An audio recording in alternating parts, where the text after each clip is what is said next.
Sabar, ulang.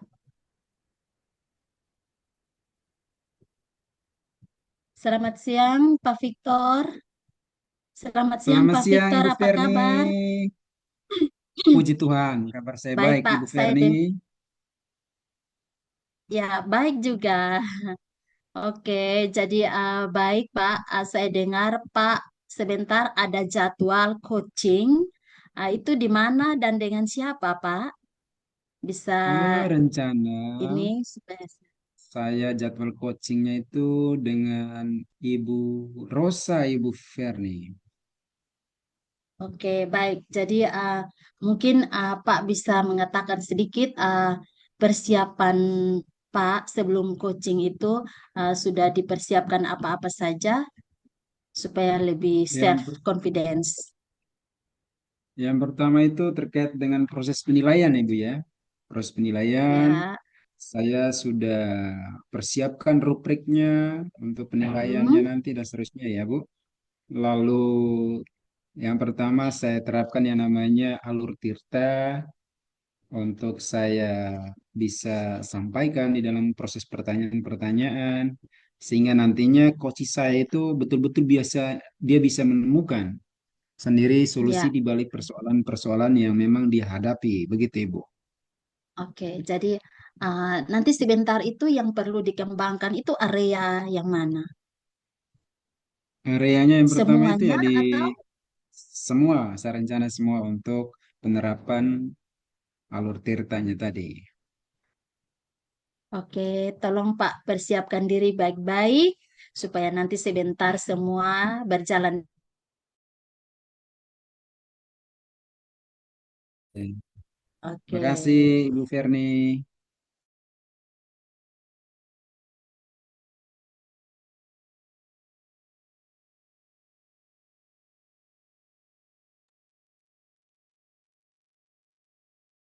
Selamat siang Pak Victor.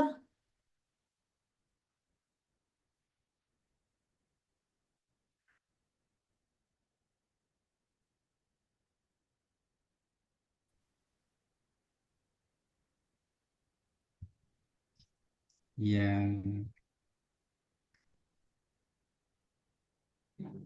Selamat siang Pak Victor.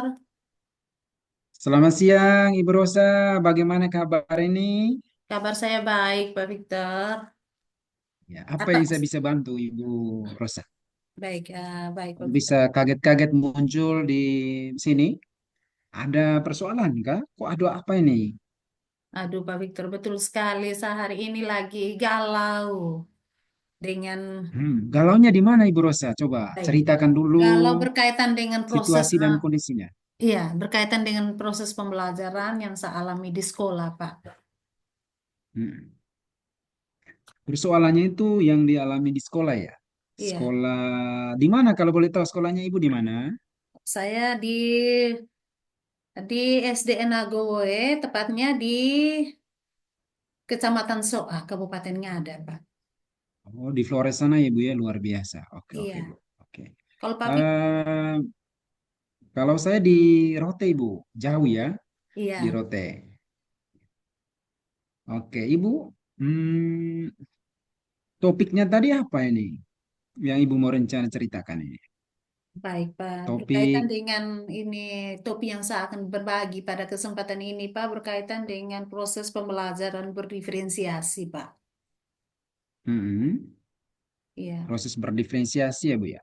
Untuk iya, itu, artinya Ibu sudah punya konsep dasar. Kalau saya tangkap tadi itu dan kalau berdasarkan pengalaman saya, proses berdiferensiasi itu kan bagaimana kita bisa menerapkan pembelajaran sesuai dengan konten, proses, dan produk ya, Bu ya. iya, iya Begitu. betul, Pak. Oke. Apa yang Ibu dapat dari percakapan ini? Apa yang Ibu dapatkan? Manfaat apa yang Ibu dapatkan atau rencanakan itu dari Baik, percakapan dengan saya ini? baik, rencana yang saya dapatkan dari percakapan ini saya bertujuan itu yang pertama tuh saya ingin mendapatkan solusi dari Pak berkaitan dengan permasalahan yang saya hadapi di sekolah saya tentang pemanfaatan atau penerapan pembelajaran berdiferensiasi. Yang menjadi kebingungan itu pembelajaran berdiferensiasi itu berkaitan dengan tiga aspek yang mau kita jalankan dalam proses berdiferensiasi itu sendiri, dari konten, proses, dan produk. Uh, Kadang ada pemikiran dari Bapak Ibu, ada yang berpikir seperti ini, bahwa dalam proses itu Hmm. berdiferensiasi itu prosesnya berjalannya masing-masing, berdiferensiasinya itu kontennya sendiri, prosesnya sendiri, produknya sendiri. Tetapi sesungguhnya bahwa dalam prosesnya itu, proses konten dan produk itu dia harus berjalan berimbang, harus sama-sama dalam penerapan uh, pembelajaran berdiferensiasi dari konten, konten baru ke proses. Terus Oke, saya sudah tangkap ya terkait dengan dan saya pahami ya. iya, Bagaimana Ibu sudah memastikan ya, Ibu sudah iya, memastikan terkait dengan penerapan pembelajaran berdiferensiasi tentunya. Dari iya, tadi itu yang pertama konten, proses dan produk, dan itu yang nanti skala prioritasnya Ibu untuk diterapkan kepada peserta didik tentunya Ibu ya. iya. Lalu situasinya sekarang, kalau saya boleh tahu, ketika Ibu menemukan kendala-kendala di lapangan, persoalan-persoalan bagaimana peserta didik tidak memahami konten, lalu Ibu menerapkan yang namanya pembelajaran berdiferensiasi tentunya. Situasinya seperti apa sebetulnya sampai Ibu sampai menerapkan itu pembelajaran berdiferensiasi? Baik, saya bercerita sedikit, Pak. Sebelumnya itu, eh, sebelum melakukan pembelajaran berdiferensiasi itu, kita masih menggunakan eh, pola pembelajaran dengan kurikulum yang lama itu KTSP itu dengan model RPP. RPP kami punya itu RPP Meda Maji. Berarti beruntun, dia punya urutannya itu beruntun, eh, dia punya proses, konten, produknya sudah bergabung di dalam, tetapi tidak secara detail. Tetapi dalam pembelajaran berdiferensiasi yang menarik, selain kita mengembangkan itu, hal pertama yang kita kembangkan itu adalah kita pertama melakukan asesmen awal. Itu perbedaannya. Asesmen awal itu kita bisa mengetahui kesiapan belajar murid, minat, bakat, potensi yang ada dalam diri murid. Sehingga kita bisa melakukan pendekatan sesuai dengan mereka punya potensi diri itu sendiri. Seperti itu. Tetapi yang saya rasakan itu ada anak-anak yang belum siap untuk memulai satu perubahan itu, di mana dalam misalnya dalam memahami konten itu masih ada anak yang apatis ketika kita membagi eh, naskah-naskah untuk mereka pelajari, untuk mereka baca, masih ada yang anak-anak yang apatis, masa bodoh seperti itu, Pak. Oke, baik. Kalau saya bisa menangkap tadi atau saya pahami, dan saya hanya memastikan saja bahwa terkait dengan asesmen yang Ibu sampaikan tadi, ada asesmen ya, asesmen, lalu Oh, ada juga asesmen formatif ya. Kalau iya, formatif, sumatif, dan terus formatif. seterusnya, itu yang Iya, Ibu akan kembangkan. Lalu ada juga kendala-kendala di peserta didik ketika penerapan-penerapan terkait dengan asesmen tadi. iya. Ya, dan itu apa yang mempengaruhi hal itu sampai target Ibu ini ada terkendala? Mempengaruhi itu yang pertama itu kesiapan dari diri murid. Kesiapan diri murid, terus gaya belajar murid yang belum kita petahkan secara baik. Sehingga pendekatan, pola pendekatan yang kita lakukan tuh tidak sesuai dengan potensi yang mereka miliki. Oke, lantas Ibu apa yang ingin atau situasi apa yang ingin Ibu inginkan dalam konteks ini? Baik, ya. Situasi yang saya inginkan itu, saya menginginkan bahwa murid saya itu harus aktif, kreatif dalam pembelajaran. Tapi targetnya Ibu pasti sudah ada. Kalau saya sudah tangkap tadi, saya sudah pahami, Baik, target pasti memiliki progresnya. Suatu kelak ini anak saya ini bisa memahami konteks-konteks terkait dengan pembelajaran berdiferensiasi ya Bu ya. iya. Baik, Pak. Saya menginginkan itu supaya anak-anak itu bisa dalam proses pembelajaran yang saya lakukan di kelas itu mereka lebih aktif, terus mereka bisa menguasai konten secara baik, terus mereka bisa melalui proses itu secara baik dan bisa menghasilkan produk yang baik yang berguna bagi mereka dan juga untuk pengembangan pembelajaran ke depannya. Seperti itu, Pak. Soal itu saya sudah menangkap tadi berdasarkan pengalaman saya juga Bu ya. Saya juga seorang guru, bagaimana ketika saya menerapkan proses pembelajaran berdiferensiasi di sekolah, tentunya ada kendala-kendala. Iya, Karena pada dasarnya anak juga itu tidak hanya monoton di satu konsep. Contoh dia hanya di produk, dia hanya di proses, dia iya, hanya di konten. Tapi bisa saja anak dalam satu pribadi dia bisa menemukan tiga atau dia bisa menerapkan tiga. iya, Tergantung daya nalar, daya kritis, daya tangkap anak itu. Itu pengalaman saya. Dan ibu juga mungkin memahami hal yang sama iya, atau dalam konteks ini ya Bu ya. iya. Eh, Gagasan-gagasan brilian apa yang rencana ibu akan terapkan? Baik, pertama itu gagasan yang akan saya terapkan yang pertama itu saya akan melakukan asesmen awal. Di asesmen awal itu saya akan menyiapkan beberapa model rubrik. Yang pertama itu dari aspek sosial emosional, lingkungan tempat tinggal anak, potensi anak, minat dan bakat anak. Itu saya akan pilihkan sesuai dengan kriteria-kriteria itu. Dari kriteria-kriteria itu, saya bisa mengelompokkan mereka sesuai dengan potensi mereka. Dalam potensi mereka, setelah saya mengelompokkan itu, saya bisa memberikan pembelajaran yang sesuai konten yang sesuai dan proses yang saya lakukan juga sesuai sehingga produk yang anak hasilkan itu sesuai dengan potensi mereka itu sendiri, Pak. Saya bisa menangkap dan bisa memahami terkait dengan bagaimana anak dipersiapkan ya di Iya, dalam sebuah kelompok, kelompok sesuai dengan gaya belajar masing-masing ya Bu ya, iya, sesuai Pak. dengan gaya belajar masing-masing. Apa yang bisa Ibu pastikan supaya dalam situasi ini bisa berjalan dengan lancar sesuai dengan target Ibu, sesuai dengan rancangan Ibu ketika saya mengelompokkan peserta didik ini dan dia memahami konsep yang saya terapkan. Itu bagaimana Ibu bisa memastikan bahwa si A, si B ini memang cocok di dalam proses pembelajaran yang ini. Dia cocok dengan konten ini, cocok dengan proses ini, dan cocok dengan yang lain, gitu Ibu. Ya, pastinya yang pertama itu hal yang saya persiapkan itu yang pertama itu rubrik penilaian. Rubrik Ya, penilaian yang berkaitan dengan persiapan mereka. Nah, terus rubrik penilaian itu selain itu saya juga melakukan refleksi, melakukan refleksi berkaitan dengan proses penilaian itu. Jadi ada yang berkaitan dengan sosial emosional tadi, itu berarti saya memberikan rubrik penilaian itu berkaitan dengan roda emosi seperti itu.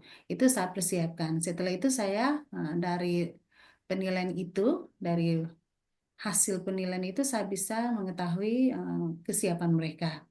Seperti itu, Pak. saya bisa menangkap tadi bagaimana kesiapan belajar siswa ya seutuhnya. Ya, Sehebat-hebatnya kita mendesain sebuah pembelajaran, kalau memang kesiapan peserta didik tidak matang, berarti akan terjadi crash tentunya Bu ya, terjadi ya, crash. betul. Ya, Ya. Lalu apa yang Ibu akan lakukan setelah sesi ini?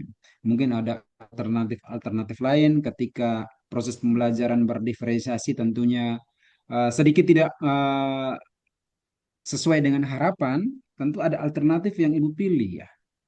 Ibu pilih untuk bisa menjamin keberlangsungan proses pembelajaran di kelas. baik.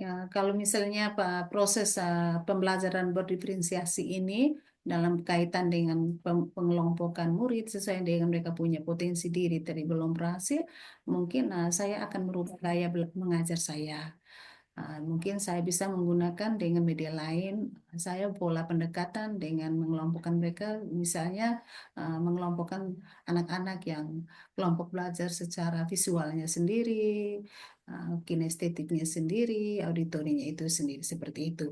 Mungkin saya bisa menggunakan alternatif seperti itu atau uh, alternatif lain lagi, Pak. Saya bisa melakukan pembelajaran nyata. Pembelajaran nyata berarti anak-anak melakukan pembelajaran di lingkungan alam sekitar. Seperti itu. Itu tadi kalau saya tidak salah menangkap bagaimana pembelajaran itu pembelajaran yang kontekstual ya Bu ya.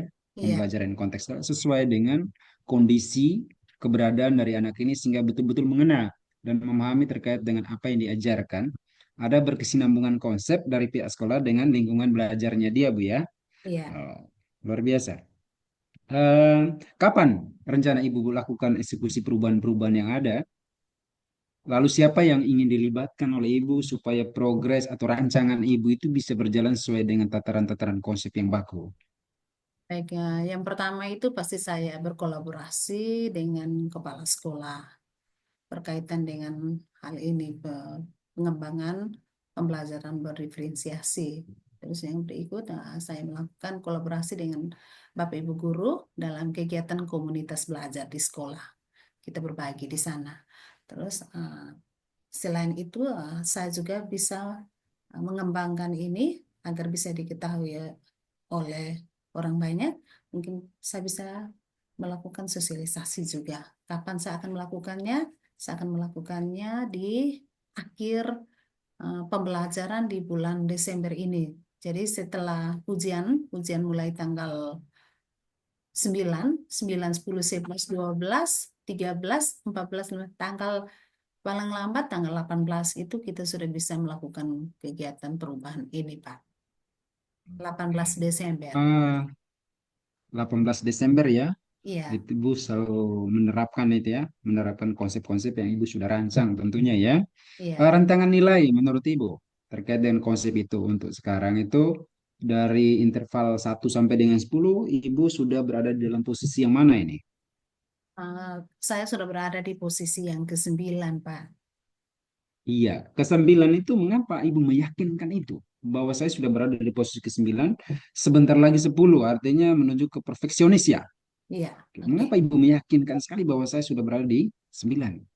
Baik, mengapa saya sangat yakin? Karena bagi saya untuk proses penerapan pembelajaran di sekolah, saya sudah menerapkan proses pembelajaran berdiferensiasi secara baik dengan mengembangkan tiga komponen itu.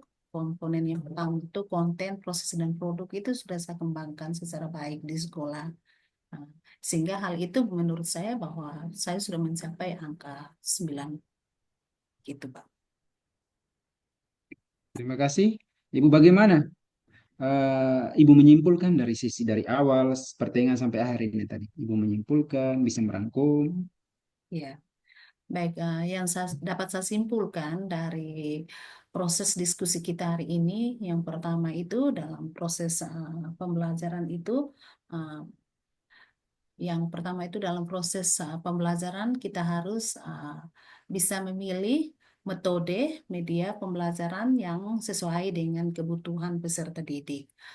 Terus ya, kita harus mengetahui tujuan apa kita melakukan pembelajaran ini.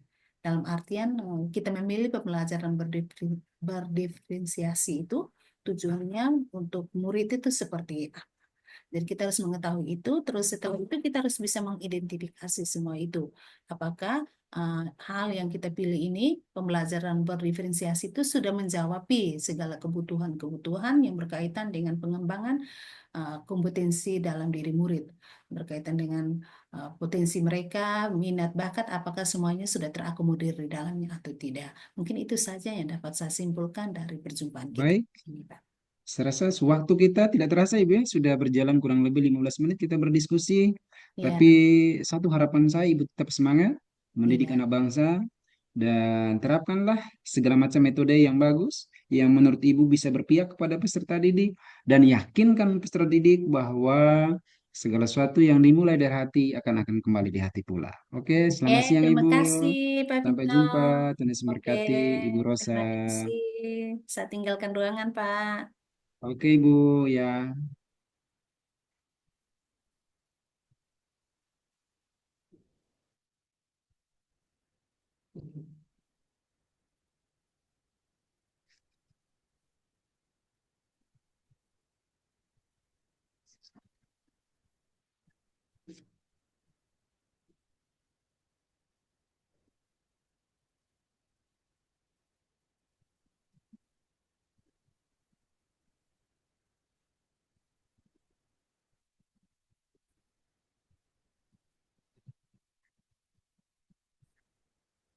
Bu Ferni, selamat pagi. Selamat pagi, Pak Victor. Pak Victor, Bagaimana kabarnya? Puji Tuhan baik Ibu Ferni. Ibu Ferni bagaimana kabar? Baik juga. Pak Victor, ah, apa sudah selesai coaching? Sudah selesai Bu. Oke, Puji baik. Tuhan. Jadi, ya, jadi coaching ini bersifatnya rahasia ya, Pak. Iya Bu. Adakah hal-hal yang adakah hal-hal yang harus Pak kembangkan dalam proses coaching atau kesimpulan dari coaching bisa diceritakan sedikit? Yang saya ingin kembangkan dalam proses coaching ini bagaimana kita bisa menerapkan yang namanya prinsip Tirta. Tirta itu Bu ya, artinya di mana kita menetapkan yang namanya tujuan, identifikasi, rencana aksi, dan tanggung jawab. Yang tentunya mengarahkan pada coaching yang kita akan lakukan coaching. Begitu Oke. Ibu. Kalau menurut Pak, sudah di skala berapa? Kalau 1 sampai dengan 9, Pak sudah sampai di skala berapa? Menurut saya, berdasarkan refleksi batin saya sudah berada di skala 8 Ibu. Skala 8. Siap Ah, Ibu. menurut Bapak, skala 8 itu seperti apa? Skala 8 menurut saya itu skala yang menurut saya paling ideal sudah. Menurut saya karena memang kalau saya mau di skala 9 berarti saya harus lebih memahami konsep dan harus lebih membuka diri dan belajar dengan tekun. Karena bagi saya seorang coaching, coaching itu coach itu harus memang belajar membutuhkan waktu jam terbang yang tinggi. Begitu Ibu Verni. Iya, oke, baik. Mungkin ada rencana Pak mau naik ke skala berikut atau tidak?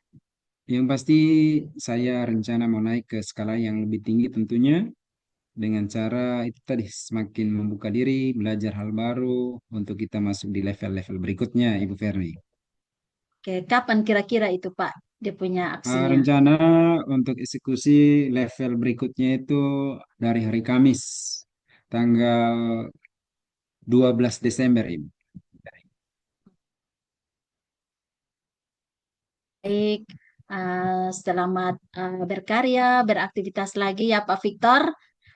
Terima Semoga kasih, Ibu. sukses selalu di kemudian hari. Terima Terima kasih, Ibu kasih. Ferni. Tuhan Selamat Yesus memberkati. siang. Selamat siang, Ibu Ferni.